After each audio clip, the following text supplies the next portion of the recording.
Hello बच्चों, नमस्ते। कैसे हैं आप सब लोग? उम्मीद है शानदार, जिंदाबाद, ज़बरदस्त होंगे। बिल्कुल भी नया नहीं हूँ आपके सामने, हर रोज़ आता ही रहता हूँ, कभी कुछ, लेकिन पढ़ाने आज ज़रूर 4 साल में आया हूँ। इसलिए शायद आप लोगों को लग रहा होगा, बहुत सारे लोग ऐसे होंगे कि जो इन 4 सालों में जुड़े होंगे इस चैनल से, और मैं कहूँगा कि अधिकतर बच्चे ही इन 4 सालों में जुड़े हैं RWA से। 2021 के लास्ट में मैंने हिंदी पढ़ाई थी।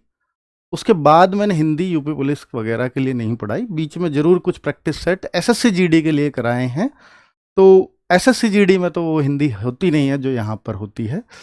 तो भाई ज़रूर आप ये कह सकते हैं कि सर हमारे लिए आप नए हैं जो बिल्कुल पहली बार पढ़ेंगे, पर कुछ बच्चे ऐसे होंगे जो मुझे पहले से पढ़ाते हुए देखा होगा, तो वो तो शायद कंफर्टेबल हो जाए मेरे साथ।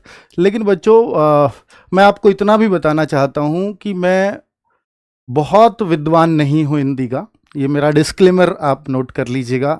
कुछ गलतियाँ हो सकती हैं, मुझसे भी हो सकती हैं, उनमें आप मुझे करेक्ट कर दीजिएगा। कोई टीचर भी गलती से अगर मेरी वीडियो देख ले और उसको कोई गलती नज़र आ जाए तो मैं बिल्कुल खुशी खुशी एक्सेप्ट कर लूँगा।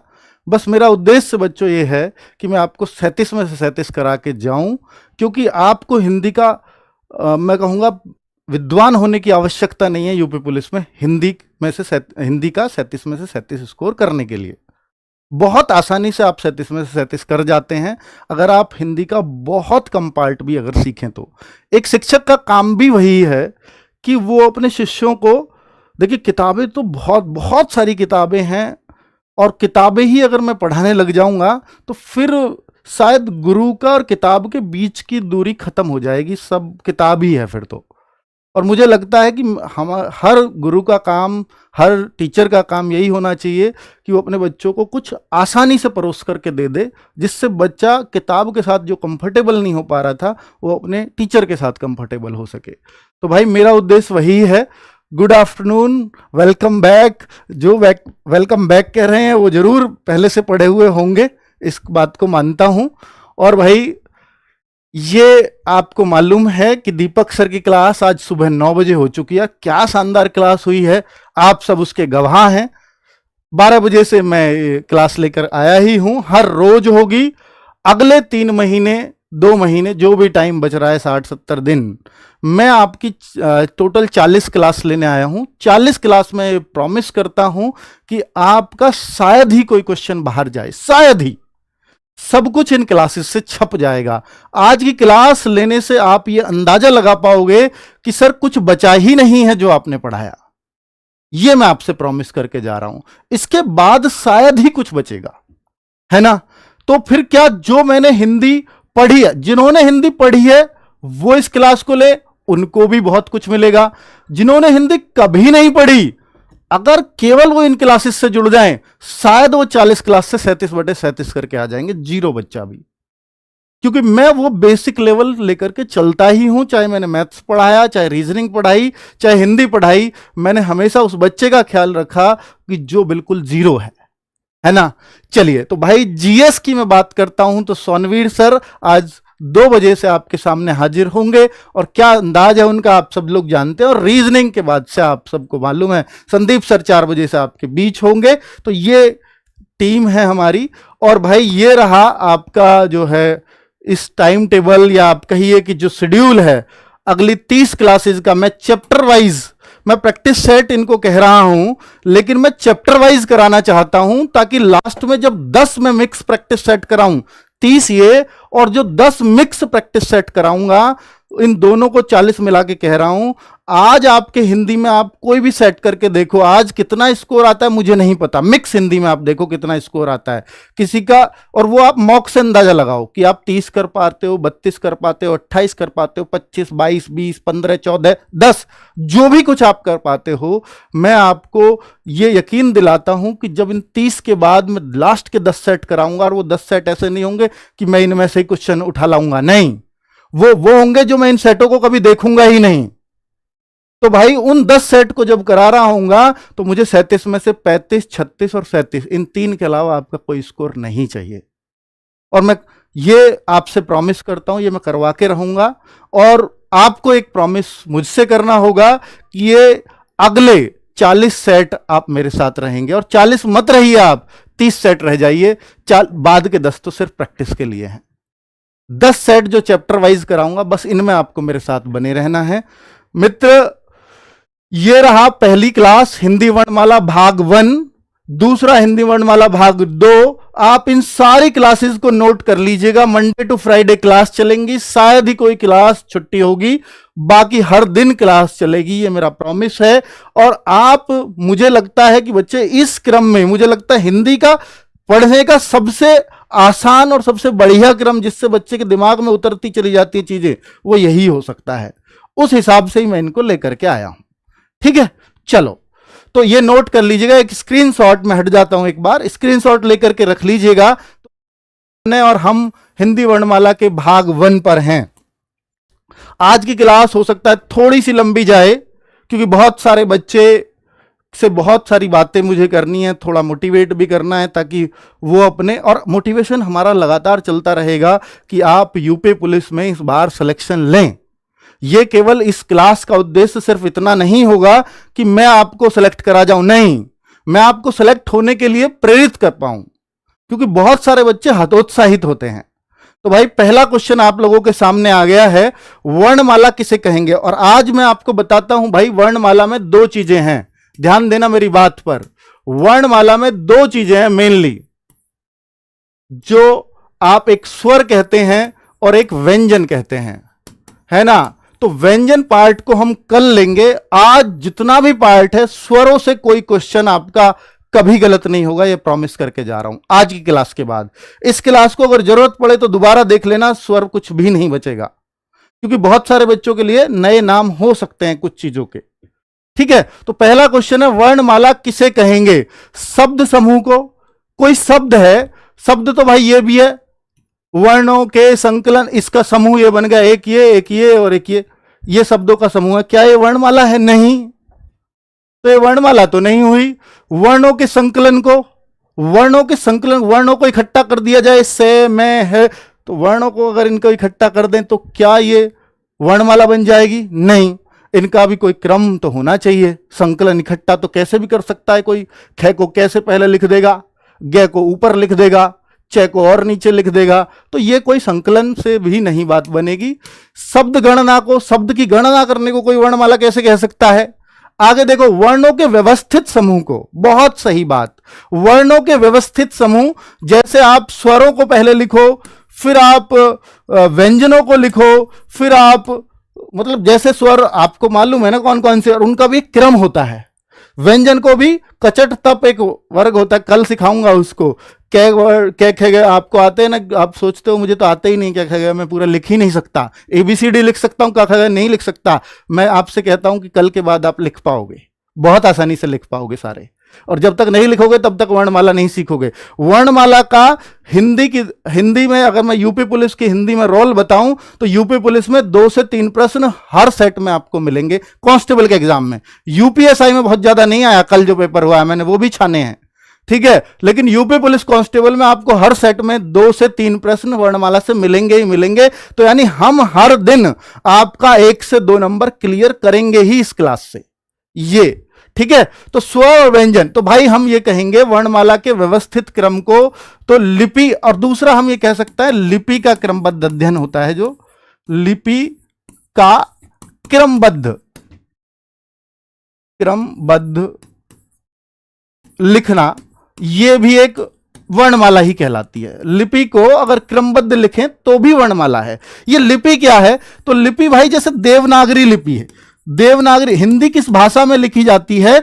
देवनागरी में। वहीं पंजाबी के शब्द देखे आपने लिखे कभी भी तो वो गुरुमुखी लिपि है। वहीं आपने उर्दू के शब्द लिखे देखे हैं कभी? वो ऐसे होते हैं, पे उनमें मिल जाए, ला उनमें मिल जाए, का उनमें मिल जाए, मैं उनमें मिल जाए, कभी नहीं मिलता ना, तो उसकी लिपि अलग हो गई। अरबी फारसी लिपि हम उनको बोल सकते हैं।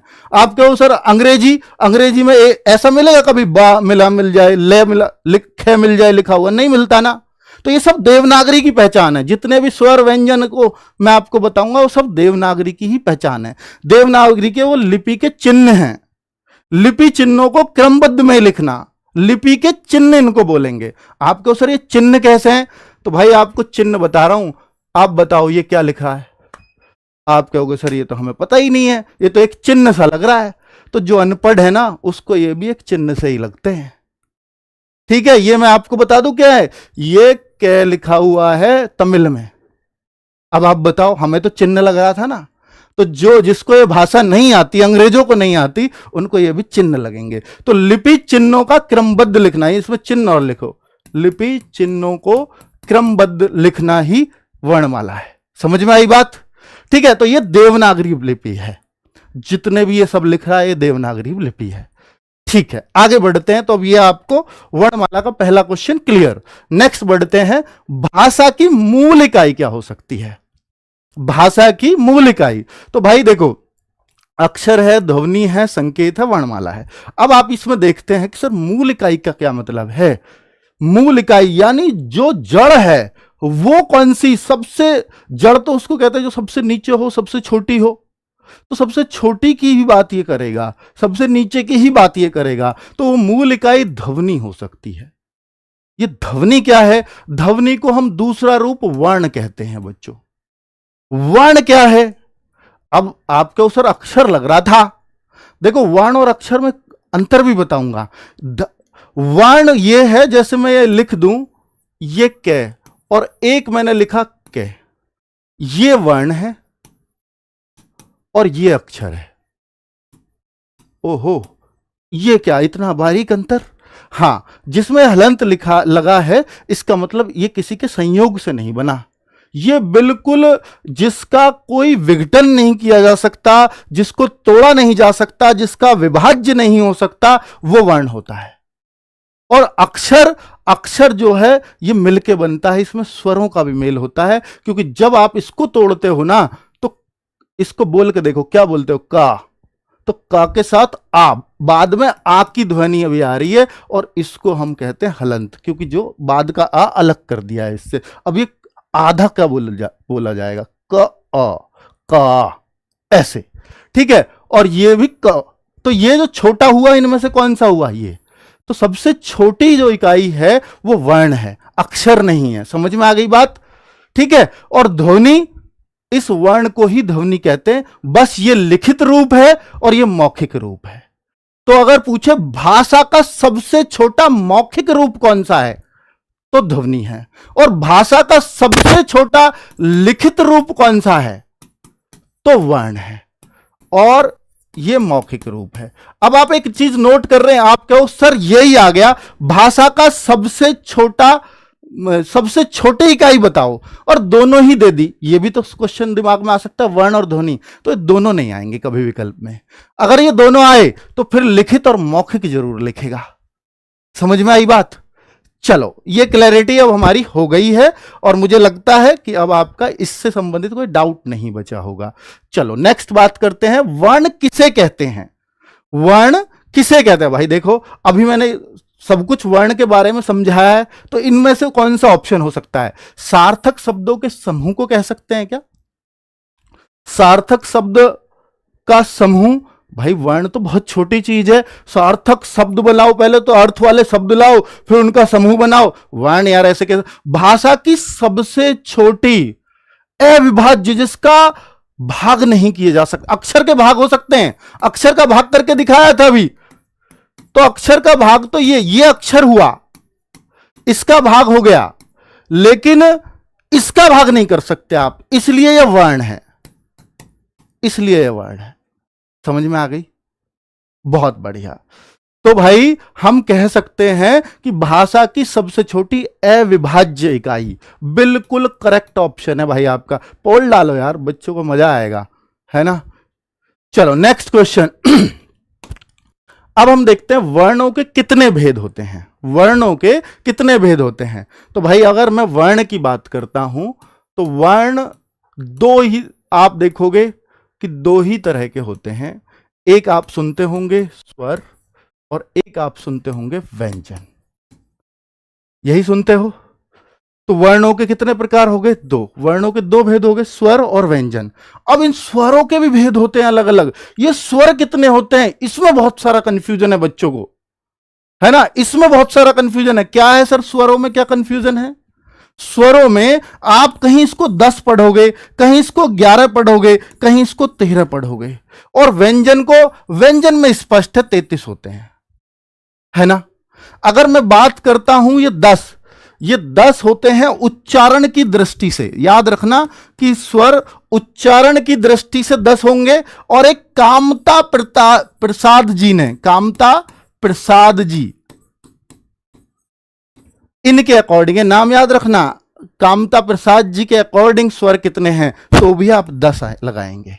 ठीक है। अब कामता प्रसाद जी, ये नाम तो याद नहीं रहेगा सर, तो भाई इसका आज ऐसा करना, जिसको नाम याद नहीं होते, अपना कोई दोस्त है उससे बस शाम तक यही बोलना, और भाई कामता प्रसाद क्लास कर ली, तो ऐसे आपको याद होएगा। ये बच्चों की ट्रिक है, मैं बता रहा हूं आपको। आज पूरे दिन जो भी दिखे सबको कामता प्रसाद ही बोलो, कामता प्रसाद याद नहीं होएगा भला आपको। नेक्स्ट, तो देखो 11वीं बात मैं करता हूं, 11 जो है किस में होते हैं।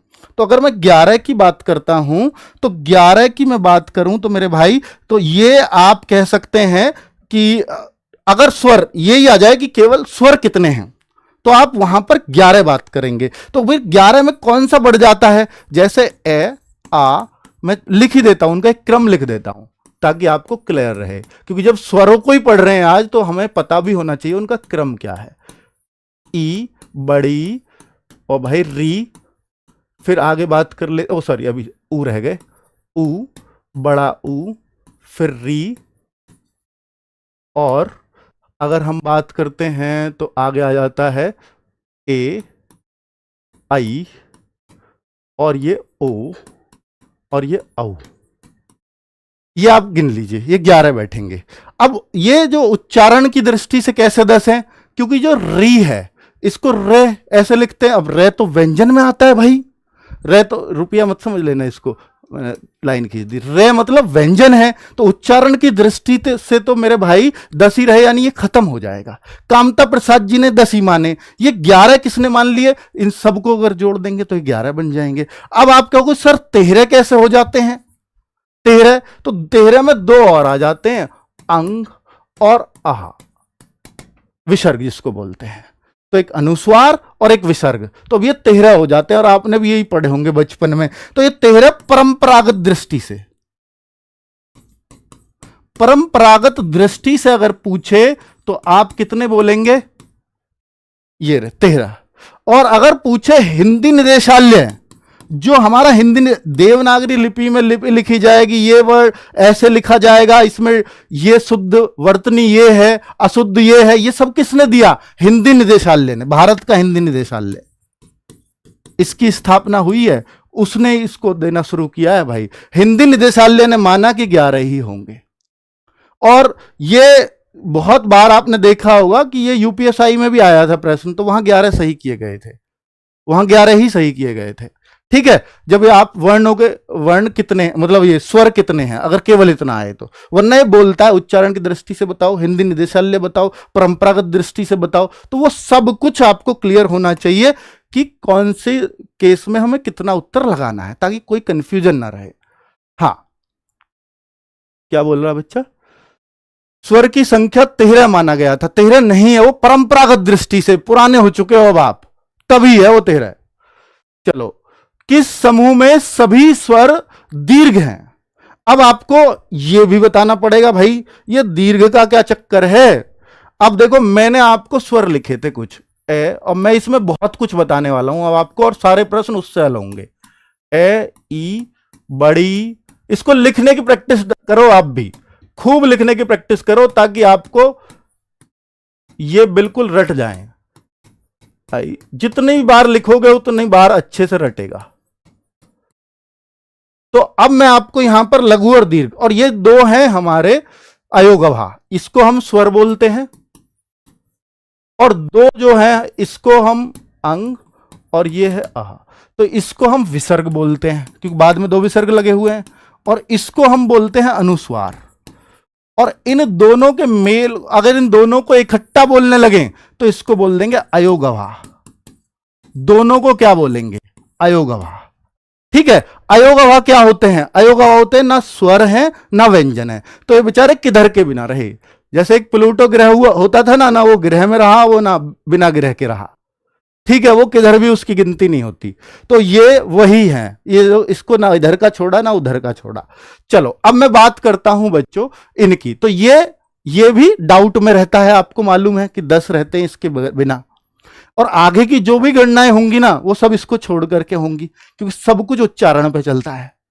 ठीक है, जितने भी मैं जीभ के आधार पर बताऊंगा, जीभ के भाग के आधार पर, मुख खुलने के आधार पर, इन सबको बांटेंगे हम। अब मैं आपको बताता हूं, देखिए जो हमारे मूल स्वर थे, मूल स्वर, हिंदी पढ़ा रहा हूं आप ये समझ लीजिए, पढ़ा ही रहा हूं स्पेक्ट सेट में, मूल स्वर हमारे यही थे। क्या? केवल ए, छोटी ई, छोटा ऊ, और कोई बचा कुचा इसे री को भी ले देता था। अगर कोई आए एग्जाम में कि मूल स्वर बताओ कौन से हैं, तो केवल 4 कह देना आप, मूल स्वर ये 4 थे।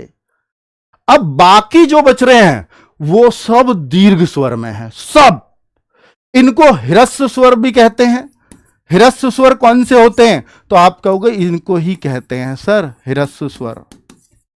ह्रस्व स्वर इनको ही कहते हैं, या आप लगा सकते हैं, या लघु स्वर। लघु भी यही होते हैं बच्चों। कौन से? ये। अब बाकी जो बने हैं ना सब इनकी सहायता से बने हैं। कैसे? अब जो भी है, अब कौन सा दीर्घ, कौन से बचे? दीर्घ, या हम कहेंगे गुरु। गुरु भी उनको कहते हैं, भाई गुरु ही तो बड़ा होता है। तो दीर्घ या गुरु स्वर वो कौन से होते हैं? अब इनको भी देखो कि बड़ा आ बच गया था, तो बड़े बड़े इन सबको, बड़ी ये बच गई थी और बड़ा ऊ भी बच गया था, और ये तो बड़े हैं ही अपने आप में, ये रहे। तो ये जो है ये बच्चों कौन से स्वर हो गए? दीर्घ या गुरु स्वर। इनको भी बांट दिया। अब आपके सारे क्वेश्चन क्लियर हो जाएंगे। देखो इनको भी 2 भागों में बांट दिया, ये है सजातीय और ये है विजातीय। इनको उत्पत्ति के आधार पर ये कह दिया, दीर्घ स्वरों को 2 भागों में बांटते हैं, सजातीय और विजातीय। उत्पत्ति जैसे हुई है इनकी, उत्पत्ति कैसे हुई है? जैसे आ किस किस से मिलकर बना है? सजातीय। बच्चों इनको सजातीय बोलते हैं, इनको विजातीय भी बोलते हैं। दीर्घ स्वरों का भी अगर पार्ट करें तो ये सजातीय यानी एक सी जाति के। ये किस किस से बने हैं? जैसे आ बना है ए प्लस ए से, तो एक सी जाति से बना, और ई 2 छोटी ई से, 2 छोटी ई से, 2 छोटे ऊ से, तो इसलिए इनको सजातीय बोला गया। अब ये विजातीय कैसे हैं? और इन्हें संयुक्त भी बोलते हैं। क्या? इनको एक और, इनको सजातीय बोलते हैं और संधि स्वर भी बोलते हैं। संधि, सजातीय, या यहां लिख लेना संधि स्वर, क्योंकि ये संधियों से बन रहे हैं, ए और ए की संधि है ना। चलो तो भाई संयुक्त स्वरों की मैं बात कर रहा हूं बच्चों। अब ये संयुक्त हैं तो किसी से मिलके बने होंगे। अब इनको बताओ कि ए किससे मिलके बना है, आई किससे मिलके बना है, ओ किससे मिलके बना है, औ किससे मिलके बना है? बताएंगे जरा एक बार। तो आप कहोगे सर इन सब में ए लगा लिया जाता है। ए तो सब में ही होगा, ए तो सब में ही होगा, ए पहले लिख देना सब में। अब आप देखना ये किसकी आवाज से आएगा? या तो ये ई से बनेगा या ऊ से बनेगा। अब आप बताओ। और ये तो इनका बड़ा रूप है। कैसे? ये बड़ा रूप कैसे? जैसे मैं लिख दूं केला, जैसे मैं लिख दूं थैला, तो ये जो मात्रा होती है ना इनकी, ये वाली ये है और ये वाली ये है, तो इसका ही तो बड़ा रूप ये हुआ। आगे संधि में भी समझाऊंगा इस बात को, खैर कोई दिक्कत नहीं है। तो मैं आपको कहूं कि देखो ये किससे, ए के साथ क्या मिलाऊं? ऊ मिलाऊं जब ये आवाज आएगी, या ई मिलाऊं? ये क्या है? ये ए है। ए तो ए ई, आई आई, तो आई, ये आई है ना। और भाई इसके साथ अगर मैं ये वाला ऊपर वाला, क्योंकि ये इसी की जाति का है, तो ए और ए मिला दूं तो आई ये बन जाती है पूरी, आई है ना। इसको आई बोलते हैं, ये ए बनता है। और अगर इसके साथ क्या मिलाऊं बताओ? ऊ मिलाऊंगा तो औ, और इसके साथ अगर मैं ओ मिला दूं इसकी जाति का, तो ये बन जाता है। तो अब आपको ये सारे संयुक्त स्वर कौन सा किससे मिलके बना है याद रखना है बच्चों, और बनाना सीख लेना, एक बार लिख करके देख लेना, आपको सब क्लियर होता चला जाएगा। तो दीर्घ कौन से हैं, लघु कौन से हैं और कैसे कैसे बनते हैं, क्वेश्चन पे जरूर हम थोड़े पीछे चल रहे हैं, पर मेरे भाई आपको एक एक चीज क्लियर होती चली होगी। वर्णों के भेद आप अपने समझ लिए। आगे कहां थे हम, यहां पर किस समूह में सभी स्वर दीर्घ हैं। अब आप बताओ दीर्घ कौन से हैं। भाई देखो, ये री आ गया, ले व्यंजन है, ये तो गलत बिल्कुल। ये छोटा आ गया, ये भी नहीं था यहां। और देखो ये छोटे, ये छोटे, ये छोटा, ये छोटा, तो एक ही ऑप्शन बचा, सभी स्वर दीर्घ हैं। इसके अंदर सारे स्वर दीर्घ हैं, बिल्कुल दीर्घ हैं कि नहीं है। चलो गजब यार, तुम तो वो लगा नहीं पा रहे, हटा दिया, हटाए करो मत, अगला लगा दे करो बस। स्वरों का उच्चारण कैसा होता है बच्चों, आओ, स्वरों का उच्चारण कैसा होता है। अब देखो, स्वर बहुत अच्छा क्वेश्चन है, और एक व्यंजन। स्वर वो होते हैं, इसकी परिभाषा आ गई है स्वरों की, जो स्वतंत्र रूप से बोले जाते हो, स्वतंत्र रूप से बोले जाते हो, और जो स्वरों की सहायता से बोले जाते हो, इसको कल पढ़ाऊंगा, ये स्वरों की सहायता लगती है। अब स्वतंत्र से तो भाई स्वर बोले जाते हैं, तो स्वरों का उच्चारण कैसे होता है, स्वतंत्र रूप से। क्यों, मैं आपको बताता हूं, क्योंकि इसमें कुछ ए है, इसमें कोई दूसरा वर्ण नहीं है। कै में देखो ये व्यंजन है ना, तो मैंने क्या बताया, कै का संधि विच्छेद करो, मतलब वर्ण विच्छेद, कै, ए आ रहा है बाद में, कै प्लस ए, तो ये स्वरों की सहायता से बोला, इसके बिना नहीं बोला जा सकता था, कोई भी व्यंजन नहीं बोला जा सकता स्वरों की सहायता के बिना।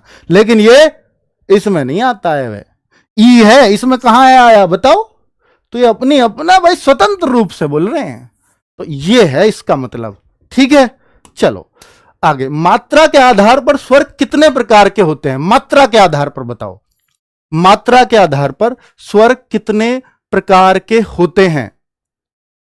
बहुत बढ़िया, बहुत बढ़िया यार, मात्रा के आधार पर स्वर। देखिए, एक ह्रस्व स्वर, ह्रस्व, या हम कहेंगे लघु। स्वरों के प्रकार लिख रहा हूं मात्रा के आधार पर, एक तो ह्रस्व या लघु, दूसरा दीर्घ स्वर, और तीसरा होता है मेरे भाई प्लुत स्वर। प्लुत स्वर, ये प्लुत कहां से नई डाल लिया है सर, इसका बताऊंगा अभी। ह्रस्व कौन से थे, लघु कौन से थे, अभी बताया था, मूल स्वर बताए थे कौन से, बताओ जल्दी से, छोटे छोटे सारे, ए, छोटी, छोटाऊ, री। ठीक है, और दीर्घ स्वर कौन से थे, सारे बच गए जो इनसे, आ, बड़ा, बड़ी ई, है ना, और क्या कहोगे, बड़ा ऊ, ए, आई, ओ, औ, सारे इसमें दीर्घ में। और प्लुत कौन से बच गए फिर, सर प्लुत तो छोड़ा ही नहीं आपने कोई सा, तो भैया प्लुत ऐसे आते हैं जैसे राम है, और राम का आ खींच दिया जाए, राम, ओम, खींचा ना, तो ये जो खींचते हैं ना, जितना खींच रहे हो उतनी मैं ऐसे लगाता चला जाऊंगा, राम, ज्यादा खींच रहे हो तो, और जो थोड़ा खींचा राम, थोड़ा खींचा राम, तो ए एक बार लगाऊंगा। समझ में आई बात, ये प्लुत स्वर है। ठीक है, और ओम, तो ओम का ये बना दिया, जहां भी खींचा आपने ओ के बाद खींचा तो वहीं लगा दिया है, ये इसका प्रतीक चिन्ह भी है ना प्लुत को। और प्लुत के कितने भी हो सकते हैं, कोई तो बोलेगा ओम, कोई बोलेगा ओम, भाई ये तो फिर तो कितना भी हो सकता है। तो कहने का मतलब है, इनको बोलने में बहुत थोड़ा सा समय लगता है, इनको बोलने में इनसे दुगना समय लगता है, ए, आ, दुगना, प्लुत 3 गुना, इससे 3 गुना, या मैं कहूंगा कुछ अधिक समय लगता है, इससे भी अधिक, तो वो दिख रहा है आपको, तो इसलिए 3 प्रकार के हो गए। समझ में आ गई बात। चलो नेक्स्ट चलते हैं, जिनके उच्चारण में दीर्घ स्वर से कुछ अधिक समय लगे या 3 गुना, अरे यार ये तो कॉपी कैट कर दिया एकदम, बताओ, ये तो परिभाषा ही दे दी इसकी, अब हमारे लिए क्या छोड़ा पढ़ाने के लिए। अगले पे लगाओ एक पोल वोल बंद, अब इस पर और बताऊं भी क्या, बच्चों को सब कुछ तो बता दिया। जिस स्वर के उच्चारण में दो मात्राएं लगती हैं उसे क्या कहते हैं? जिस स्वर के उच्चारण में दो मात्रा, अब 9वें का लगाना भाई पोल। जिस स्वर के उच्चारण में दो मात्राएं लगती हैं, बताओ जल्दी से, दो मात्रा किसमें लगती हैं? देखो जो लघु है ना, जो लघु स्वर हैं, लघु स्वर, इसकी मात्रा आपको दो मात्रा कहीं नहीं दिखेंगी। एक तो ये ए होता है, इसकी तो मात्रा ही छुप जाती हैं। क है, इसके अंदर ये मात्रा है पर ये दिखती नहीं कभी भी। ए की मात्रा कभी नहीं दिखाई देगी आपको। इसमें आ लगा दूं तो ये दीर्घ बन जाएगी। तो भैया दीर्घ तो नहीं लेनी मुझे, और ये बड़ा काम आता है हमारा जब हम छंद पढ़ते हैं मात्रा गिनने में, है ना। तो अब दीर्घ, अब छोटी, हमें तो सिर्फ लघु गिननी है। लघु, लघु जिस स्वर के उच्चारण में दो मात्राएं लगती हैं, तो मैं लघु बता रहा हूं पहले। जैसे छोटी ई है तो ये छोटी ई ऐसे चढ़ती है, तो इसमें तो एक या दो का चक्कर ही नहीं है ना। छोटा ऊ है ना, एक दो का कोई चक्कर है, छोटा ऊ ये लग जाती है मात्रा। तो भाई जो दो लगती है ना वो ऐसे लगती हैं। थैला, दो लगी, एक लगा दो, हाँ एक लगा दो भाई जो औ की वो निकालता हो, औषधि, औषधि, दो मात्रा, है ना। तो ये जो दो मात्राएं लगती हैं, ये किसकी है? ये मात्रा तो ऐ की है, और ये मात्रा किसकी है? ये औ की है। एक डंडा खिंच के जो लगे वो औ की मात्रा है, और जो उसी अक्षर पर चढ़ जाए वो ऐ की मात्रा है। तो ये जो है ये केवल और केवल गुरु स्वर में या दीर्घ स्वर में ही हो सकता है। तो जिस स्वर के उच्चारण में दो मात्राएं लगे वो गुरु स्वर होता है। गुरु, भाई गुरु, ये तो सी ऑप्शन पे 51%। भाई तभी तो नंबर नहीं आ रहा। मैं यूं ही तो कह रहा यार, नंबर क्यों नहीं आते बच्चों के यार? कमाल करते हो यार भाई, कहां कहां से आते हो यार आप लोग हैं? गुरु स्वर को भी 51%, फिर जो कहो हमारा नंबर नहीं आ रहा, आएगा कहां से? अरे भले आदमी, यूं तो देखो कि दो मात्रा की बात कर रहा हूं और जब से दुगना दुगना समय पढ़ा रहा हूं, तीन मात्रा कहीं होती नहीं। पहली एक मात्रा कहीं एक मात्रा भी करके कहीं है भी यार कुछ भी, जिसमें इनमें दो बात आपको आगे भी बता रहा हूं, छंदों में भी ना जितने भी ये गुरु हैं इन सबके दो दो मात्राएं गिनी जाएंगी छंदों में।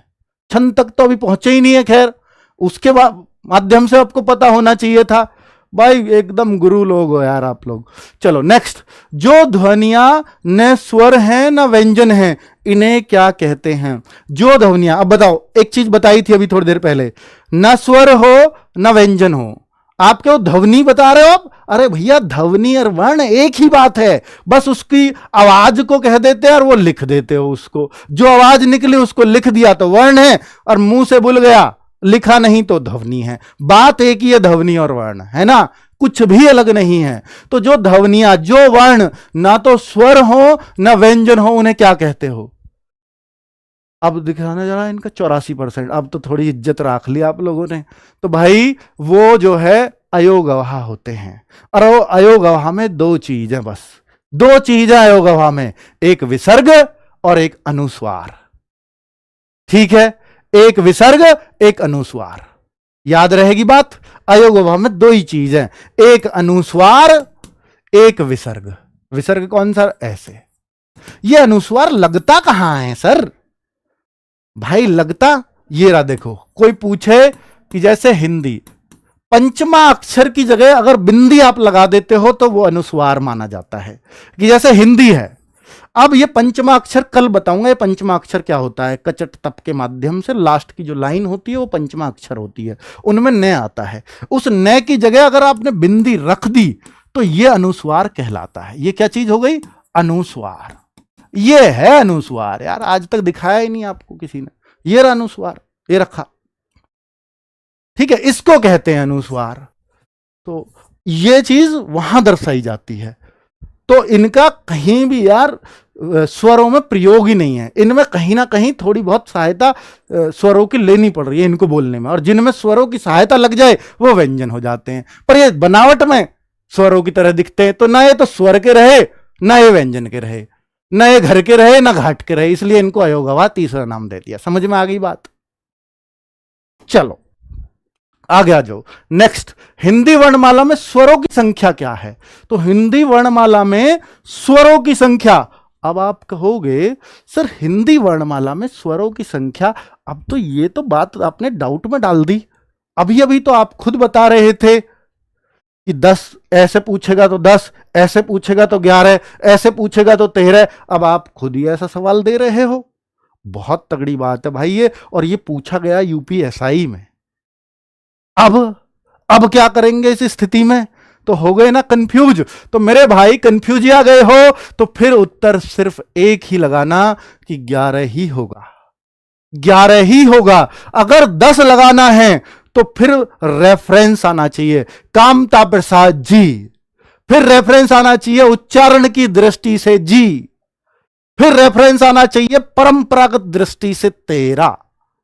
इसको तो शायद ही कोई पूछेगा परंपरागत दृष्टि, या हो गया सर्वमान्य है। लेकिन 10 11 में बच्चे कंफ्यूज है। 10 दो तरीके से लगा देना। किस किस तरीके से? उच्चारण की दृष्टि से और कामता प्रसाद जी, याद रखना इस नाम को। तो भाई 11 आप उत्तर लगाओगे, इसमें यही सही माना गया है। चलो आगे बात करते हैं। निम्नलिखित में से कौन सा संयुक्त स्वर नहीं है? तुम 50,000 ही पहुंचाते दिखे हो, हम तो ये सोच रहे कि ये ऐसे ही रह जाएंगे 10-20 हजार ही। चलो तुम स्वागत तगड़ा करते हो यार, वैसे जो बात है ये देखो। और मैं सच बताऊं ना बच्चों, जब इस क्लास को लेने आ रहा था और आ नहीं रहा था, जिस दिन घोषणा कर रहा था आते टाइम, तो अब जो होगा देखा जाएगा। नाव जल में छोड़ दी तो छोड़ दी। तो लेकिन जिस दिन मैं अनाउंस कर रहा था उस दिन बहुत डरा हुआ था कि कैसे पढ़ाऊंगा 4 साल बाद। और मैं आपको बता दूं कि मैंने हिंदी 8 साल पहले पढ़ानी शुरू की थी और 4 साल पहले छोड़ दी, तो 4 ही साल पढ़ाई है बस। और उससे पहले ना मैं हिंदी का कोई विशेषज्ञ था, ना उसके बाद में कोई बना हूं। तो मेरे भाई उन 4 सालों में जो पहले शुरुआत की थी, तभी मैंने हिंदी को पढ़ना शुरू किया था अच्छे से, और फिर आपको पढ़ा दी। बस इतना पढ़ा दिया कि आपका 37 में 37 हो जाए, और अब भी होगा, गारंटी है। चलो ठीक है। निम्नलिखित में से कौन सा संयुक्त स्वर नहीं है? भाई ये तो अभी बताया मैंने कि संयुक्त स्वर 50 पहुंचा दिए। तो संयुक्त स्वर, ममते सर बाहर, अच्छा आवाज सी आई। अच्छा, तो संयुक्त स्वर कौन सा नहीं है? तो भाई मैंने संयुक्त स्वर आपको पढ़ाए हैं अभी, 4 संयुक्त स्वर बताए हैं ना। संयुक्त स्वर वैसे 4 नहीं, मैंने आपको और भी बहुत सारे बताए। सब संयुक्त ही हैं यार, उनको छोड़ दो मूल स्वरों को, सब संयुक्त हैं। नहीं, संयुक्त नहीं है, वो संधि स्वर में आएंगे। बड़ा आ, बड़ा ऊ, बड़ी ई, वो संयुक्त नहीं है। संयुक्त वो है जो 2 अलग अलग के मेल से बने हों, 2 अलग अलग मेल से बने हों। तो ये अलग अलग मेल से किस किस के मेल से? ए और याद है। और ये किस किस के मेल से? ये ए तो सब में रहेगा, ये ऊपर वाला इसका छोटा भाई, ये छोटा, तो इसका छोटा भाई यहां लगा दो। और ये किसके मेल से है? ए और ऊ, इसके साथ बोल के देख लो, औ बन गया ना ये औ। ठीक है, तो ये देखो, अब ये तो यार बड़ा हुआ, ये संयुक्त में नहीं आएगा, यही कंफ्यूज कर रहा है बस आपको। ठीक है, चलो संधि में ले देना इसको, संधि स्वर में। सजातीय में ले सकते हो इसको सजातीय स्वर बोलिए ना। ये विजातीय आपके देखो अलग अलग से बनते हैं तो विजातीय हो गए, अलग अलग जाति के विजातीय। एक सी जाति से जो बनता हो, ये एक सी जाति है, ऊ ओ दोनों से मिलकर बनेगा तो सजातीय। तो ये सजातीय में आता तो ये उत्तर होता। बहुत बढ़िया। 59% बाल को तुम सामने होते ना, मतलब घूसा अगर मेरा चलता तो इतना बजता कि आप याद रखते निश्चित तौर पे। अच्छा, ये आगे और एक हिंदी के प्रख्यात है ना। चलो चलो भैया, अरे पढ़ा लन दो, अभी लेट चल रहा मामला। ठीक है, धुआं निकल रहा है, मजा आ रहा है ना सर की क्लास में। ऐसे ही आएगा उत्तर प्रदेश पुलिस के कांस्टेबल, आप बनेंगे, छाप लगेगी। चलो चलो, बहुत बढ़िया, हाथ मिला जाओ। हौसला बढ़ाने के लिए आते रहते हैं बीच बीच में, तो हमें हौसले की जरूरत है बाल को, तुम्हें और हमें किसी के क्यों बताओ। हमें यूपी पुलिस में सिलेक्शन लेना, एकमात्र उद्देश्य, मछली की आंख दिख रही है और इसके अलावा कुछ नहीं। बहुत सारे बालक न्यूआ जी, अब के रथ तो यूपी ओढ़ की मोड़ दो। अब के रथ वाले बड़े बताओ, कमेंट ऐसे पता नहीं कहां से चले हैं, यूपीएसआई का एग्जाम हो गया, रथ है अब यूपी पुलिस की ओर को मोड़ दो। तो चलो इस पे एक बात बोल लेता हूं कि सीमा नहीं गहराइयों की, देख जरा ये समुंदर, सीमा नहीं, समुद्र मतलब कंपटीशन कितना बड़ा है कि सीमा नहीं इसमें कोई गहराइयों की, देख जरा ये समुंदर कुछ खूबी तुझ में भी है, झांक जरा खुद के अंदर, रथ अपना तू। अब आपकी बातें, लक्ष्य था ये वर्ड, रथ अपना तू यूपी पुलिस की ओर मोड़ ले, करना है तो दिल से कर, नहीं तो आज ही छोड़ दे। है ना बच्चों? तो चलो भाई आगे की बात करते हैं। अब आप या तो छोड़ देना या फिर मोड़ देना, ये अब आपके ऊपर है। उत्पत्ति के आधार पर स्वर के दो मुख्य भेद कौन कौन से हैं? उत्पत्ति के आधार पर ह्रस्व दीर्घ, मूल स्वर और संधि स्वर, और अग्र और पश्च, और विवृत और संवृत। अब आप कहोगे कि सर देखिए, मैं अब आपको बहुत सारी आधार पर बता देता हूं। आधार क्या क्या है? एक तो आधार है जीभ के आधार पर, जीभ के भाग के आधार पर। आप कहोगे ऐसे कितने आधार हैं? देखो, जीभ के आधार, भाग के आधार पर स्वरों को बांटा गया है। एक बांटा गया है मुख खुलने के आधार पर, मुख खुलने, ताकि आपको डाउट ही ना रहे, मुख खुलने के आधार पर। और दूसरा है ये उत्पत्ति के आधार पर। तो उत्पत्ति के आधार पर जब भी बात बोली जाएगी तो भाई उत्पत्ति या तो मूल से हुई है या संधि से हुई है। मूल से या संधि से इसकी उत्पत्ति हुई है तो भाई हम इसका आंसर ये लगाएंगे। या तो कोई मूल, उसका अपना मूल है, जड़ है, या वो किसी के मिलने से बन गया, तो उत्पत्ति ये हुई कि उत्पत्ति कैसे हुई है किसी चीज की, तो वो इस तरह से हो गया। तो उत्पत्ति के आधार पर मूल स्वर या संधि स्वर। ठीक है, तो हम या तो मूल स्वर वो 4 हैं और बाकी सबको संधि स्वर बोल सकते हैं, सबको। संयुक्त अलग है, संयुक्त 4 को ही बोल सकते हैं, लेकिन संधि उन सबको बोल सकते हैं।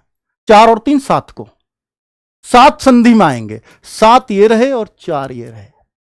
ठीक है, चलो अब मैं जीभ के आधार पर बता देता हूं। तो भाई जीभ के आधार पर, ताकि आपको याद रहे, कलर चेंज कर लेता हूं ताकि आपको दिखाई दे। देखो 3 प्रकार में बोलूंगा, एक अग्र, एक मध्य और एक पश्च। अब देखना अगले सारे क्वेश्चन इससे हो जाएंगे, अग्र मध्य और पश्च। और इसको मैं बहुत अच्छे से याद करवाता हूं बच्चों, मुख खुलने थोड़ा नीचे ले जाता हूं। अग्र, मध्य और पश्च। तो देखो अग्र को मैं याद रखवाता हूं आपको कि जीभ के अगले हिस्से से जो बोला जाए वो अग्र, जीभ के मध्य हिस्से से जो बोला जाए वो मध्य, और जीभ के पिछले हिस्से से जो बोला जाए वो पश्च, पश्च स्वर में आ जाता है। अब आप देखना अग्र में अगले हिस्से से कौन सा स्वर बोले जाते हैं। अब आपको ऐसे कैसे याद रहेंगे, मैं आपको बता देता हूं। देखो मैं आपको बताता हूं, ई, बड़ी, छोटा ए, छोटा आई, वो बड़ा ई, ये है जो अग्र भाग से बोले जाते हैं। अब मैं इसको याद कैसे रखता हूं, मैंने जैसे याद रखा है मैं वैसे आपको बता देता हूं। भाई देखो अग्रिय, अग्र बस यूं याद रख लो आप, अग्रिय, अग्र अग्रिय बना दो बस। जब भी अग्र आएगी ना तो आप कहिए अग्रिय लिखना है इसको। तो अग्र, अग्र में 2 वर्ड आपने एक्स्ट्रा कौन से लगाए, एक तो ई लगाई, एक ए लगाया, यही तो लगाए। अब ई का बड़ा रूप क्या है, वो इसके साथ ही जाएगा हमेशा, और ए का बड़ा रूप क्या है, ये इसके साथ जाएगा हमेशा। तो अग्र को अग्रिय याद रख लेना आप, फिर आपको ये याद रहेगा हमेशा। ठीक है, नेक्स्ट मध्य। अब आप इनको बोल के भी देखो, ई आगे से जैसे यहीं रखी हो, ई, ए, जोर ही नहीं पड़ रहा यार बिल्कुल भी बोलने में। तोतला कोई होता है ना, तोतला,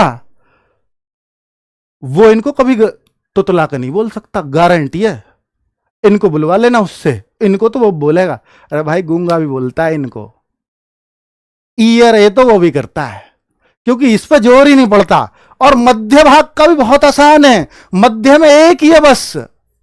और इसको उदासीन भी बोलते हैं, क्योंकि जीभ का ना आग है ना पीछे, जीभ का ना अगला हिस्सा ना पिछला हिस्सा, और जब दोनों कोई आदमी किधर भी की ना हो तो उसको उदासीन, उदासीन, इसको उदासीन भी बोलते हैं। उदासीन स्वर कौन सा है, तो एक ही स्वर है, ए। इसको बोल के देखो, ए। अब ये आगे से नहीं बोल रहा, बीच में से आ रहा, ए है। जीभ के आगे के भाग को कोई काम नहीं करना। अब बाकी जो बच गए सबको पश्चिम में रख दो, सबको पश्चिम में। कौन से बच गए, सर जो बच गए सारे यहीं तो आएंगे। तो भाई कौन कौन सा बच गया? बड़ा आ बच गया, और कौन सी? दोनों ई तो यहां आ गई, ऊ दोनों बच गए। मैंने भी तो ऐसे याद रख रखे, आप भी रखो। ओ देखो ये बच गया, औ बच गया, हो गए सारे। ये 10 के 10, 11 को नहीं बांटते, री को नहीं बांटते हैं। ठीक है, अब आप देख लो 10 होने चाहिए, 4 5 और 5 10, तो पश्च स्वर में 5 आएंगे। तो जीभ के हिस्से के आधार पर हमने इसको बांट दिया। एक होता है बच्चों कि जो अभी मैं मुख खुलने के आधार पर बात कर रहा था, तो उसको आगे बता देंगे। अभी इतना ही रहने दो, नहीं तुम कहोगे 13 ही हुए हैं जी अभी। चलो आगे बढ़ते हैं। हिरस्व स्वर की संख्या कितनी है? हिरस्व छोटा लघु 4 बताई थी यार मैंने, याद होगी आप। और नहीं यार तो पोल नहीं लगाया, मुझे इनका ही तो देखना था, अब इनकी क्लास लगनी थी। हिरस्व स्वर की संख्या कितनी है? कौन? अरे भैया हिरस्व ही मूल होते हैं, याद रखो हिरस्व ही मूल होते हैं, लघु सब इसी का नाम है, कंफ्यूज ही मत हो। और ये वीडियो मुझे लग रहा दोबारा देखनी पड़ेगी आपको, क्योंकि चीजें घनी ज्यादा हो गई हैं। पर मैं ये कह रहा हूं फिर हिंदी इसके अलावा कुछ देखने की आवश्यकता नहीं है, इतना कुछ है। तो ये देखो ऊ हिरस्व, ऊ थोड़ी भी लिख रहे थे हम, क्या लिख रहे थे? मूल स्वर लघु स्वर, ठीक है ये हो गया। तो हम कितने कहेंगे इसमें? कौन कौन से हैं? हिरस्व स्वर में छोटे वाले, सारे छोटे वाले, ए, फिर छोटी ई, छोटा ऊ और री, बाकी सब तो संधियों से बने हैं, है ना। तो हम कहेंगे ए ऊ और ये सब मिला के तो टोटल 4 है। ये लो आ जाओ 87%। चलो इज्जत रख ली तुमने। दीर्घ स्वर गुरु स्वर के अंतर्गत आने वाले वर्णों को किन उपभेदों में बांटा जा सकता है? अब आप बताओ। गुरुओं को ही बांटना है बस, तो वो तो 7 ही है, 7 ही है ना। इन हिरस्व को निकाल दो 4 को, तो बचे 7, 4 में री आ गया, बचे 7। उन 7 को बांटना है, तो 7 को बताओ कि दीर्घ स्वर के अंतर्गत आने वाले वर्णों को किन उपभेदों में बांटना। मूल अमूल तो कोई चीज नहीं, अमूल का कौन दूध, मैंने कोई बताया है इसमें कुछ भी अमूल का? कठोर कोमल की भी कोई बात ही नहीं है। अल्पप्राण महाप्राण कल व्यंजन को बांटेंगे, बचा क्या? सजातीय और विजातीय। क्या आप न्यू भी बता सको सजातीय कौन से और विजातीय कौन से? भाई बता सको आप? अरे हिम्मत रखे करो भाई। कौन सा सजातीय? जो एक ही जाति से बने हो। दीर्घ को बांटना है सिर्फ, तो भैया दीर्घ को बांटूंगा तो सबसे बड़ी जाति आ, क्योंकि ये 2 ए से मिलके बनेगा। बड़ा ऊ, पहले बड़ी ई लिख लो, बड़ी ई बड़ा ऊ, ये तो है हमारे सजातीय। क्यों है सजातीय बताओ आप? क्योंकि ये इसी की जाति से बन जाएंगे, ए ई छोटा ऊ छोटा ऊ, 2 बार मिला के। अब विजातीय कौन से बच गए? जो संयुक्त हैं आपके। भैया विजातीय वो सारे 4, बाकी ने इसमें रख देना। कौन कौन से? ए आई ओ और औ। राइटिंग थोड़ी गंदी हो सकती है, पर समझ में ना आए तब कहना, गंदी नहीं तो कहना मत बिल्कुल भी। चलो आगे। संयुक्त स्वर ए आई ओ औ का निर्माण किन स्वरों के मेल से हुआ है? ये बड़ा ही जबरदस्त क्वेश्चन, वो क्वेश्चन जिसे मैं जब से ही पढ़ा रहा हूं, वो क्वेश्चन आया है। ये क्या बिगाड़ेगा आपका बताओ? आज स्वरों का है सारा, कल सारी गाज व्यंजनों पे गिरेगी, ध्यान रखना। और स्वर व्यंजन से जो भी मिलके बनता होगा क्वेश्चन, उन पे गिरेगी। कल स्वर व्यंजन सब खत्म है, आयोग गवाह, सब कल ही खत्म हो जाएंगे। फिर क्या बचेगा? वर्णमाला यही तो है, स्वर और व्यंजन, फिर बचा क्या बताओ मुझे? ठीक है चलो। तो संयुक्त स्वर ए आई ओ औ, तो भाई ये सब आपको पता है, आप सिर्फ इन पे फोकस करिए। बाकी ये तो इनके ही मेल से बनते हैं, ये तो दोनों, इन दोनों का फोकस क्या है? ए आई, ए ई ए, और ये ए ऊ औ। तो भैया ए ऊ को देख लो, ए ई को देख लो। ए ई तो ठीक है, ए ऊ तो यहां भी है ई। भाई आप ये तो आ के साथ बनाए हैं, ये तो बिल्कुल ही गलत कर दिया इसने। ठीक है, अब यहां इन दोनों में ये दोनों एक जैसे हैं, बस यहां पर क्या फर्क कर दिया? ये जो औ बना दिया इसने, ये ऊ से बनाया। बताओ कोई बात है? ये देखो, ये इसने इसको बनाया, ए बड़ी से बनेगा, ये आएगा यहां। जैसे ऊपर वाले मारा, तो एक ही ऑप्शन सही है, वो है ए। 82%। मन खुश हो गया भाई, इसका मतलब सीख रहे हो, सीख रहे हो बाबू। चलो, जीव के प्रयोग के आधार पर अग्र स्वर कौन से हैं? जीव के प्रयोग के आधार पर। जीव का प्रयोग कैसे होता है बताओ ना। अगला भाग, पिछला भाग। आप कहो सर एक तो जीव के भाग के आधार पर ये प्रयोग कहां से आ गया? अरे जीव का ही तो प्रयोग है, अगला हिस्सा, पिछला हिस्सा, मध्य हिस्सा, वही है। तो जी अग्र स्वर, अग्र को तो मैंने अभी याद कराया था, अग्रिय, याद रहेगा वो, अग्रिय। अरे भाई कुछ बचेगा ही नहीं, अग्र छोड़ दो, इसमें बची क्या? ई ए। तो ई और ए, इसकी बड़ी क्या है? ये रही।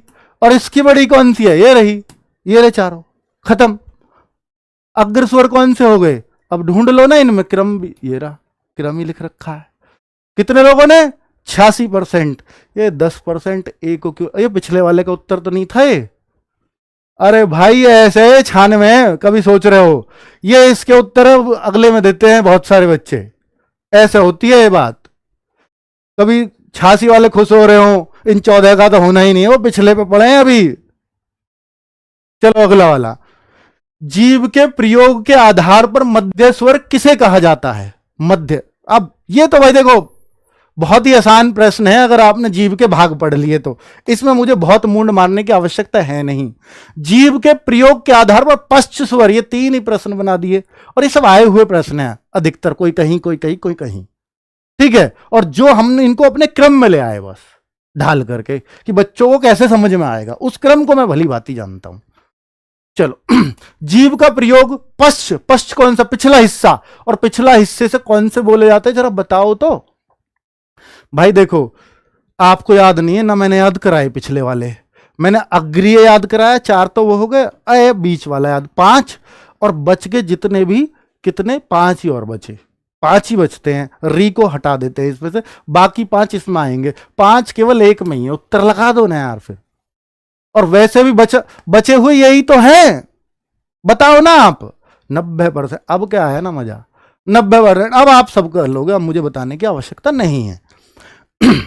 अब मैं संवृत और ये बच्चों देखो, मुख खुलने के आधार पर, अब आ जाना, इसमें सबसे ज्यादा मजा आएगा आपको। संवृत विवृत में अगर अटकते हो तो आज के बाद नहीं अटकोगे, मेरी गारंटी है। अग्र पश्चिम में अटक पाओगे क्या कभी? अब नहीं ना, लेकिन ये उससे भी आसान तरीके से बताऊंगा। मुख खुलने के आधार पर अगले सारे क्वेश्चन इससे हो जाएंगे। अगर हम इनको बांटे, मुख खुलने के आधार पर स्वरों को बांट रहे हैं हम, ये स्वरों का विभाजन है मुख खुलने के आधार पर। 4 बनाने पड़ेंगे इसमें तो। ये थोड़ा पास हो गया, थोड़ा दूर कर लो। देखो, मुख खुलने के आधार पर एक तो होता है संवृत, संवृत स्वर। ये होता है, स्वर लिख लेना आप, मैं टाइम थोड़ा बचा रहा हूं। अर्ध संवृत स्वर भी लिख लेना भाई। एक होता है विवृत, एक होता है अर्ध विवृत।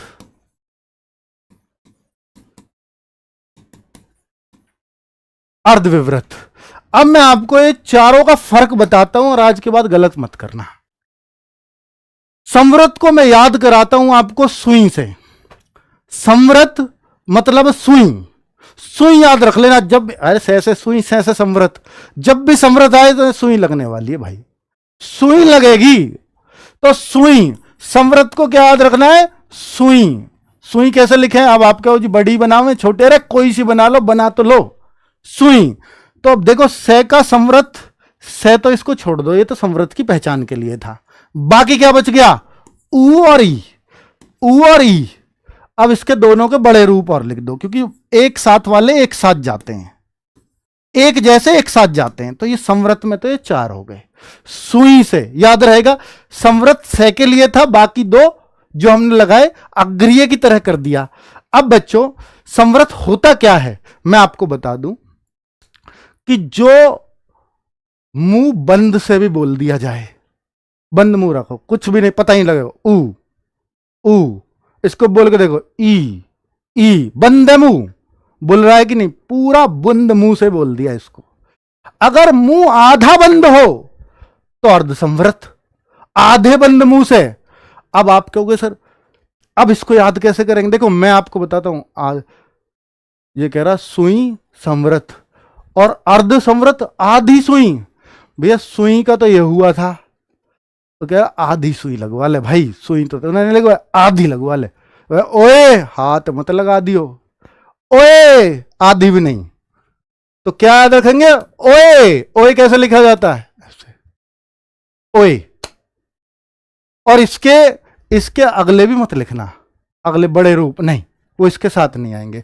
बाकी सब इनको भी छोड़ दो कुछ। ओए आधी भी नहीं, आधी भी नहीं लूंगा सुई, बिल्कुल भी। सुई ऐसी चीज है ना। तो अब क्या बचा? ये हुआ आधा मुख बंद, पूरा मुख खुला। एक ही ऐसा जो पूरा मुख खोल के ही बोला जाएगा, वैसे बोलेगा ही नहीं। आ, पूरा खुला मुख होगा तो विवृत होगा। खुले मुख से जो बोले जाते हो, ऐसे भी परिभाषा से भी क्वेश्चन आ सकता है, वो विवृत स्वर है। पूरे खुले मुख से, आधे खुले मुख से बोले जाते हो वो यहां आ जाएंगे। आधा खुला मुख। अब आधा खुला कौन सा बच गया भाई? जो बच गए सबको डाल दो उधर। कौन कौन से बच गए? सर ए बच गया, आ यहां आ गया, फिर ई दोनों आ गए, दोनों ऊ आ गए, ए भी आ गया, इसकी बड़ी बच गई, इसका भी बड़ा बच गया, और उसके लिए छोड़ दो भाई, ये छोड़ दिया। ये हो गए। क्या सारे याद हो जाएंगे? ना याद हो तो बना के देख लेना। अब आपका ये उत्तर सही हो जाएगा। इसमें से संवृत स्वर कौन सा है? सुई, ऊ और ई जहां दिखे एक ही है बस। सर ऊ भी आ जाए ऑप्शन में, क्यों बेवकूफी वाली बात कर रहे हो?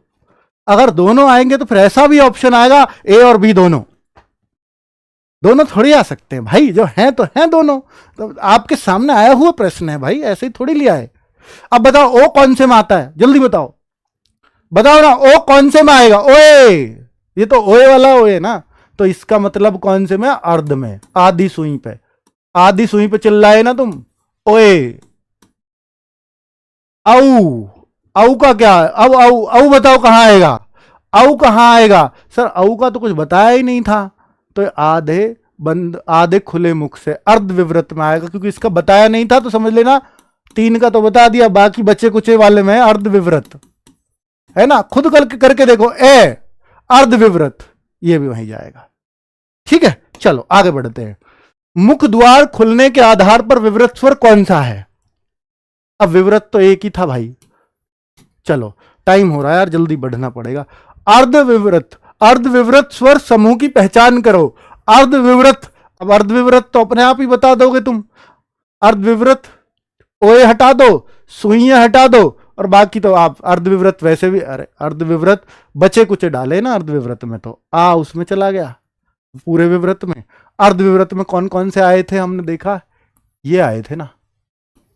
अब आप कहो सर ये कहां से आ गए, ये क्या होता है? तो पढ़ाया ही नहीं भाई। ये ओ है, ओ, इसको हम बोलते हैं आगत स्वर। अगर कोई पूछे ये क्या है, नया स्वर आया, आगत स्वर है ना, तो इसको आगत स्वर बोलेंगे। और ये कहां से आया पूछे कौन, आगत उनको बोलते हैं जो दूसरी भाषाओं से आए। देशज विदेशज में इसको पढ़ा जाता है। तो दूसरी भाषाओं से आए हुए शब्द को आगत बोलते हैं, और यह अंग्रेजी से आया है? अंग्रेजी में ये कहां बताऊंगा अभी। कॉफी कैसे लिखते हो बताओ? कॉफी, ये इसका बता रहा हूं, ये यूज कहां है? कॉफी, ये काफी है भाई, ये कॉफी नहीं है। आप क्यों, ये कई लोग इसको चंद बिंदी लगा देते, गलत है वो, काफी हो जाएगा फिर तो। कॉफी 2 मात्रा बुलती है पर 2 चढ़ती नहीं है। कॉफी ऐसे लिखा जाता है। और कॉफी किसका शब्द है? अंग्रेजी का है कि नहीं है बताओ? कॉफी हमारा है कोई? टॉफी हमारा नहीं है ये भी। और तुम्हें बहुत डॉक्टर, अरे तुम तो कमाल के लोग हो यार। डॉक्टर अंग्रेजी का है ना, डॉक्टर भी। ढूंढ लो सबको, तो भाई आप ढूंढ लोगे, मैंने तो हिंट दे दिया आपको। अर्ध संवृत अपने आप, आधी सुई, ओए दूर रही हो, ओए कहा है? ओ, बस ये बदल दिया, ए ओ कर दिया बस। अरे ओ ए ऐसे कर दिया बस, ये है ना। चलो कॉलेज, हाँ, अरे अंग्रेजी वाले ढूंढ, तुम तो भाई कमाल के लोग हो। चलो नेक्स्ट, ओष्ठ्य दीर्घ स्वर का उदाहरण कौन सा है?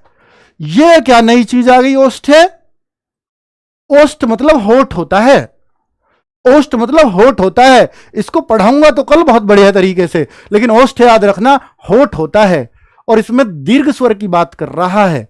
तो भैया कौन सा दीर्घ स्वर ऐसा है जो होठ से बोला जाता हो, जिसमें होठ की बनावट आ जाती हो? और होठ की बनावट के आधार पर बताऊंगा, एक वृत्तमुखी, एक अवृत्तमुखी भी होते हैं। जिन पे वृत्त बन जाता हो होठों का वो वृत्तमुखी, और जिन पे ना बनता हो वो अवृत्तमुखी। तो भाई बताओ, जो होठ गोल हो जाते हो, होठ का यूज हो, बताओ कौन से में है? ई में होठ का यूज है कहीं? नहीं है। री में है कहीं? नहीं है। नहीं बोल रहे री, फिर किस में? ये क्या कर दिया इनने, ये दोनों उत्तर एक से लिख दिया भाई, ये दोनों ही सही है। ये हमारे भैया ऐसा ही है मामला, ये दोनों सही हैं, बस ये गलती से टाइप हो गया है। ये दोनों ही सही है। ओष्ठ्य दीर्घ स्वर, अच्छा दीर्घ, ओ भाई इसे कौन देखेगा? दीर्घ भी तो चाहिए। सही है भैया हमारे टाइपिस्ट, माफी, हम तो उन पे ले जाते अभी, बेचारों की क्लास लगने से बच गई, दीर्घ दिख गया। ओष्ठ्य दीर्घ, होठ भी बन रहे हैं और दीर्घ भी हो। अब ऊ बोल के देखो, ऊ होठ है ना, ओष्ठ मतलब होठ, ऊ एकदम, कई तो कॉमन सेंस से सही हो जाते हैं भाई। नेक्स्ट, ओष्ठों की आकृति के आधार पर वृत्तमुखी, आ गए ना वही बात, मेरी बात सुनिए आपने गौर से।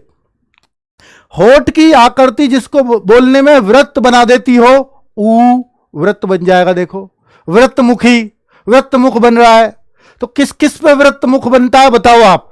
ऊ, ई पे बनता है? ई नहीं, वो अवृत्तमुखी है। फिर होठ की आकृति के आधार पर बांट सकते हैं स्वर को, वृत्तमुखी और अवृत्तमुखी। और किस पे बनता है? औ बनता है, ओ, ऐ नहीं बन रहा, अवृत्तमुखी है। तो बताओ अब होठ वृत्तमुखी कौन से हो जाएंगे? ए आ कतई भी नहीं बन रहा, इनको मुझे रटाने की जरूरत नहीं है, अपने आप आपको दिख जाएगा।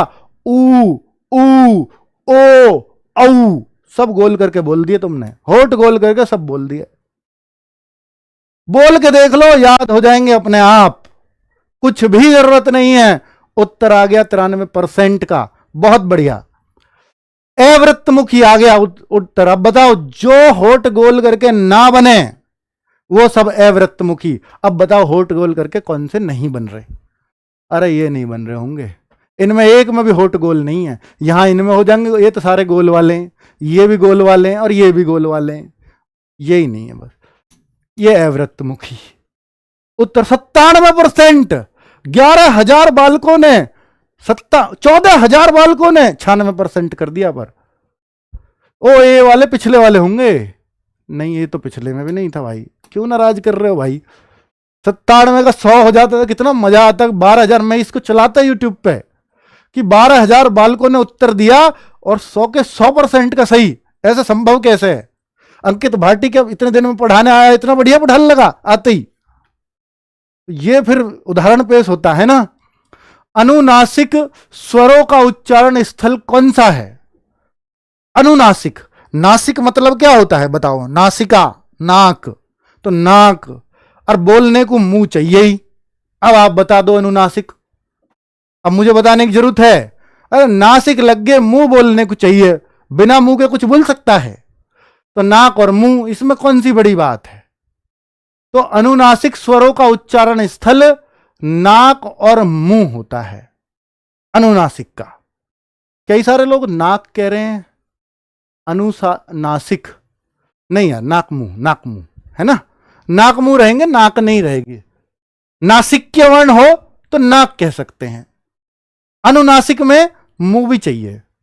चलो, जिनकी ध्वनि केवल मुख से निकलती है वे हैं, केवल मुख से यानी जो नाक से ना निकलती हो, जिनमें नाक का यूज ना हो। अंग बिंदीन में सब में नाक का यूज होता है। अनुनासिक मैं आपको बता भी देता हूं कौन सा होता है। अनुनासिक ये होता है, जैसे आप बोलते हो ना गांव, जितनी भी चांद बिंदी हैं, चांद बिंदी को हम अनुनासिक बोलते हैं, अनुनासिक।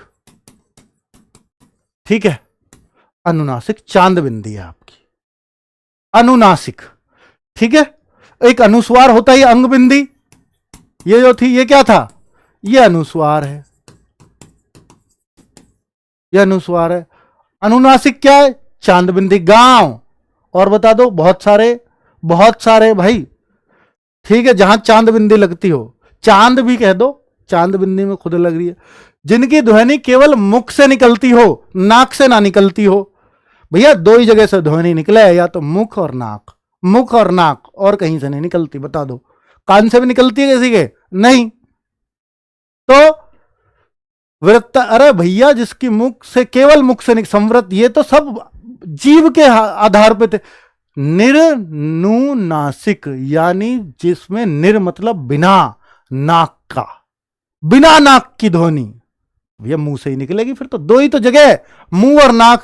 निर मतलब बिना नाक की, बिना, निर मतलब बिना होता है। अब आई बात समझ में। अनुनासिक स्वर, ये तो नाक है ही। संवृत, ये तो जीव के आधार पे है, इस पे नाक का कोई मतलब नहीं। वृत्ताकार, ये तो होठों के आधार की गोल आकृति है।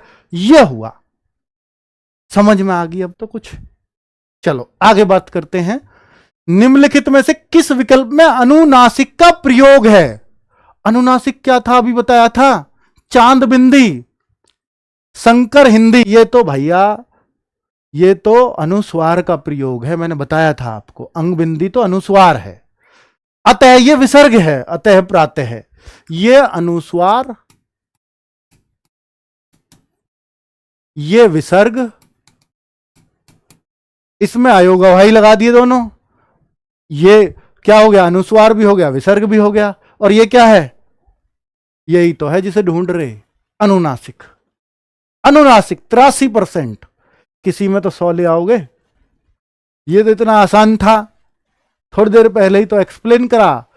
अनुनासिक यानी चंद्र बिंदु और अनुस्वार में मुख्य अंतर क्या है।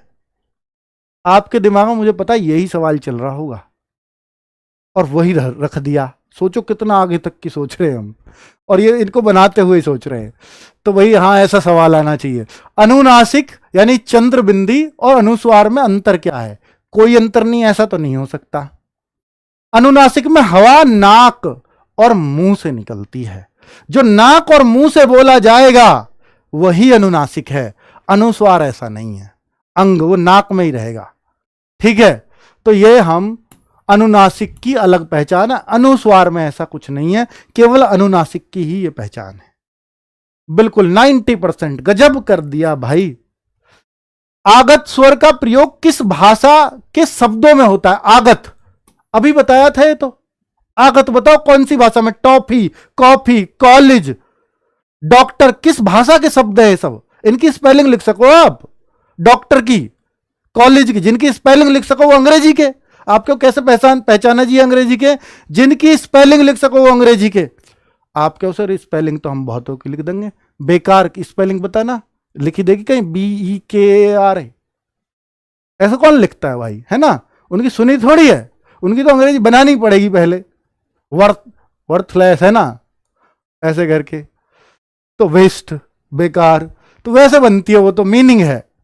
तो यहां अंग्रेजी शब्द का, अंग्रेजी से आया है। 10% बी क्यों दे रहे हैं, ये अरबी क्यों लग रही है ना, ये यहां का बी है। अच्छा समझ गया मैं। किस स्वर की अपनी कोई लिखित मात्रा नहीं होती। किस स्वर की अपनी कोई, भाई मेरे साथ चले करो और देखो, जो बच्चे पीछे रह रहे वो सीधे लाइव पे कूदो। अपने फोन में टच करो, स्क्रीन है, बाद में देख लें छूटे हुए को।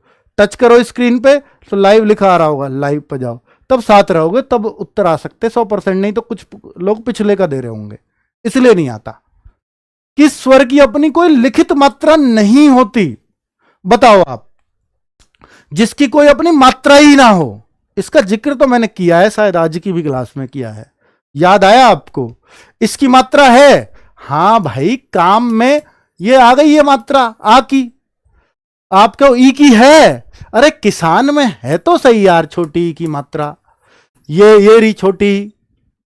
ओ में आओ भाई, लो, मोर ये लिख दिया, ये रहा ओ की मात्रा। इसकी मात्रा बता सको, इसकी क्या हो भैया? क्या वर्ड में बताई थी? इसके छिपी हुई मात्रा, इसके अंदर मात्रा नहीं होती है, लगती नहीं है, आपको लगता है ये तो ये वर्ण ही है, जबकि इसमें मात्रा है। इसको तोड़ोगे ना, क्या प्लस आ, ऐसे टूटेगा। ठीक है, तो जिसकी कोई अपनी मात्रा नहीं है वो एक ही वर्ण यहां दिखाई दिया, वो है। इन सबकी मात्रा होती है, जितने भी स्वर है सबकी मात्रा होती है, लेकिन इसकी नहीं होती। बस ये बताना चाह रहा है ये। समझ में आई बात? ठीक है, हर स्वर की मात्रा। आप कहो सर री भी तो स्वर है, इसकी भी मात्रा, हां है। कहां है दिखाओ? कृपा। आप कहो इसमें कौन सा री है, कौन सा रे है, तो ये कहूंगा रे ऋषि है। कृपा में कौन सा रे है? रे ऋषि। जो रे ऐसे बने, क्योंकि आप देखो रे ऋषि में ये वाला रे अपने आप आता, तो याद इससे आ जाना चाहिए। कि पूछते हैं ना बच्चे कि ये वाला इसमें कौन सा रे, ये वाला रे है या ये वाला रे है, तो भैया ये वाला रे है कृपा में, तो ये वाला रे की मात्रा हमेशा ऐसी चढ़ेगी। क्लियर? रे के रूप भी पढ़ेंगे आगे, चिंता मत करो आप। सब कुछ ही तो खत्म होगा जब आ गए तो। हिंदी स्वरों का वर्गीकरण जब जीव के भाग के आधार पर किया जाता है, तो निम्नलिखित में से कौन सा भेद इसके अंतर्गत नहीं आएगा? 3 भाग बताए थे जीव के भाग के आधार पर, अग्र पश्च मध्य। अग्र मध्य पश्च विवृत हो गया, मुख खुलने के आधार पर भाई। ये तो 95%। वाओ, मजा आ गया। वर्णमाला के पंचमा अक्षर का स्थान जब अंग से ले लेता है तो उसे क्या कहते हैं? अंग ले लेता है। वर्णमाला का जब पंचमा अक्षर, मैंने बताई थी ये बात भी, पंचमा अक्षर हिंदी में बताई थी, न को अंग ले लिया तो उसको क्या बोलते हैं? यार ये तो है ही, पता है ना यार, ये तो अनुस्वार है अपने आप में, अनुस्वार ही उसको बोलते हैं। अनुस्वार ये चीज है। 54-53%, 23% ये लोग अनुनासिक कह रहे हैं। अनुनासिक मेरे भाई चांद बिंदी है। जैसे मैं आपको इसको बताऊं ना, हिंदी में मैंने एग्जाम्पल दिया था आपको, तो वर्णमाला में पंचमाक्षर हम कल पढ़ेंगे व्यंजन में, तो ये जो लास्ट की लाइन होती है 5वीं, तो उसमें आएंगे ने, मैं, ये सब है ना। ऐसे ही आप देखोगे बिंबसार, बिंबसार, तो ये बिंबसार को अंग बिंदी से ऐसे भी लिख सकते हैं, अगर मैंने बिंबसार सही लिखा है तो बिंबी हो सकता है वो सार। तो ये अंग बिंदी, तो ये मैं को अंग बिंदी लग गई, ने को अंग बिंदी लग गई हिंदी। तो ये जो पंचमाक्षर की जगह ली है इसने, तो ये अनुस्वार है सब। ठीक है, तो ये ऐसे कह रहा है, बस समझ में आई बात? चलो, तो एक ही ऑप्शन है इसका, अनुस्वार। नेक्स्ट, निम्नलिखित में से अर्धस्वर क्या कहलाता है? अर्धस्वर, अर्धस्वर ये क्या नई बात लिया है? आधा स्वर भी होता है कुछ? हाँ होता है, मैं बताता हूं। अर्धस्वर, अर्धस्वर 2 वर्ण हैं, अर्धस्वर 2 वर्ण हैं। पूरी वर्णमाला में अर्धस्वर 2 व्यंजन हैं जो अर्धस्वर में भी आते हैं, ये और वह। ये क्यों आते हैं मैं आपको बताता हूं कि इनकी जगह आप रिप्लेस कर सकते हो। हिंदी में यह की जगह स्वर लगा सकते हो और वह की जगह भी स्वर लगा सकते हो। जैसे कौवा आपने लिखा देखा है, और कौवा को आपने कौआ ऐसे भी लिखा देखा होगा। कुआ, कुआ, कुआ, कुआ ऐसे लिखते हैं कुआ, और कुआ को ऐसे भी लिख सकते हैं कुआ, कुआ। तो देखो वह की जगह स्वर आ गया, वह की जगह स्वर आ गया, तो ये आधे स्वर का काम करते हैं। यह भी करता है ऐसे, बताता हूं। महिलाएं, महिलाएं कैसे कैसे लिख सकते हो? ये लिखते हैं जी हम तो, पर क्या इसको ऐसे भी लिख सकते हो? महिलाएं, ये भी तो सही है। तो यह की जगह स्वर ने ले ली, तो इसको अर्ध स्वर बोलते हैं। ये आधे स्वर का ही तो काम किया इसने। ये ए की आवाज निकाल दी, वह आ की आवाज निकाल दी, इसलिए इनको अर्ध स्वर कहा जाता है। तो यहां पर यह हुआ। क्लियर? आधा स्वर क्लियर हुआ? कौन सा होता है? बहुत बढ़िया, शानदार। बस सेकंड लास्ट क्वेश्चन है। भाषा की दृष्टि से ऊ किस प्रकार का स्वर है? ऊ किस प्रकार का स्वर है भाई? भाषा की दृष्टि से ऊ बताओ ना, भाषा की दृष्टि से इनमें बताओ कौन सा है। अगर आपने ये क्वेश्चन सही कर दिया ना, मैं मानूंगा आज मैंने सिखा दिया आपको, और ये इसलिए डाला था। इसको ध्यान से लगाना, ये 50% का भी सही नहीं होगा।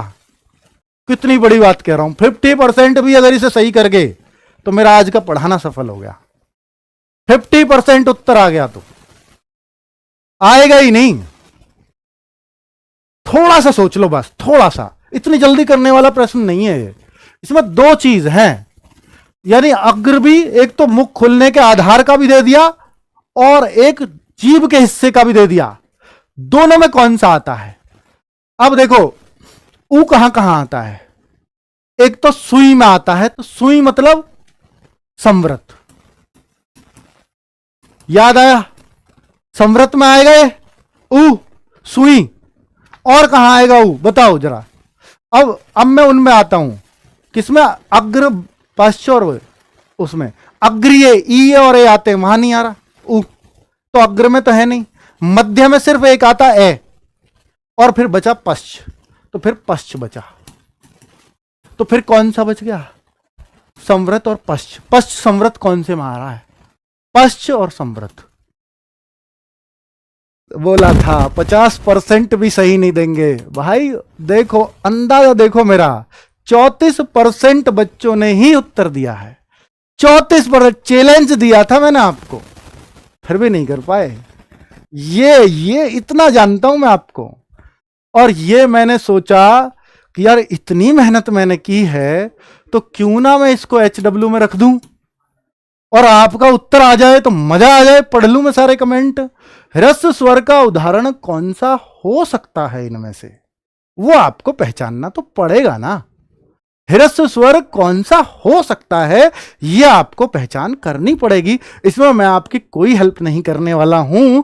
और भाई बहुत दिनों में क्लास ली है, बहुत नर्वस भी था कि पढ़ा पाऊंगा या नहीं, और नहीं पढ़ा पाया तो कल से दूसरे टीचर को लगा दूंगा। तो अगर आपको लगता है कि दूसरा टीचर लगना चाहिए तो बता दीजिएगा कमेंट करके। और भाई अगर आपको लगता है कि मैं सही पढ़ा पाया हूं और आपके दिमाग में वैसा ही बसा पाया हूं जैसा आप चाहते थे, तो फिर हम कमाल करेंगे।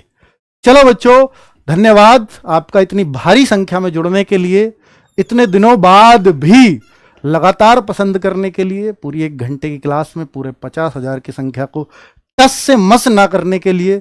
सबके लिए धन्यवाद। नमस्कार।